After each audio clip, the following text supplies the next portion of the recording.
నియంత్రణ అమలు చేయడం ద్వారా జనాభా వాటా తగ్గిన రాష్ట్రాలు నష్టపోకూడదు. అందుకే నియోజకవర్గాల పునర్విభజనకు జనాభా ఒక్కటే ప్రామాణికం కాకూడదు. పార్లమెంట్ సీట్ల సంఖ్యను యథాతథంగా కొనసాగించాలి. రాష్ట్రాన్ని యూనిట్గా తీసుకొని ఇప్పుడున్న నియోజకవర్గాల సరిహద్దుల మార్పులు చేర్పులు చేయాలి. తాజా జనాభా లెక్కలకు అనుగుణంగా ఎస్సీ ఎస్టీ సీట్లను పెంచాలి. మహిళలకు రిజర్వేషన్లు కల్పించాలి. అంతేకాకుండా ప్రాతినిధ్య ప్రజాస్వామ్యాన్ని బలోపేతం చేయడానికి తాజా జనాభా లెక్కల ప్రకారం మరియు ఆంధ్రప్రదేశ్ పునర్విభజన చట్టం 2014లో నిర్దేశించిన మేరకు ప్రస్తుతం ఉన్న 119 అసెంబ్లీ నియోజకవర్గాలను 153 వరకు తక్షణమే పెంచాలని ఈ సభ తీర్మానిస్తుంది. అందుకే అవసరమైన రాజ్యాంగ సవరణలను ప్రవేశపెట్టాలని ఈ సభ కేంద్ర ప్రభుత్వాన్ని కోరుతుంది. అధ్యక్ష, ఈరోజు దక్షిణాది రాష్ట్రాలు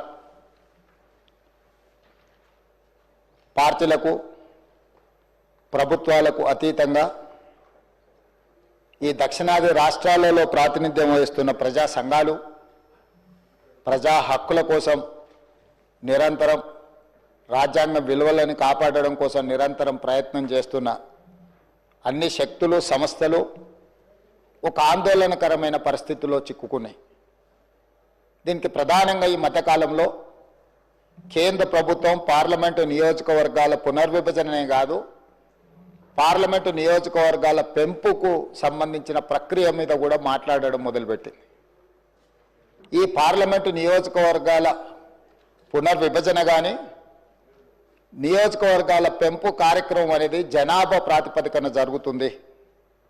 గతంలో 4 సార్లు నియోజకవర్గాల పునర్విభజన జరిగినప్పుడు జనాభా ప్రాతిపదికన చేపట్టిన నియోజకవర్గాల పునర్విభజన విధి విధానాలే మన రాజ్యాంగంలో మన విధానాలలో పొందుపరచడం జరిగింది.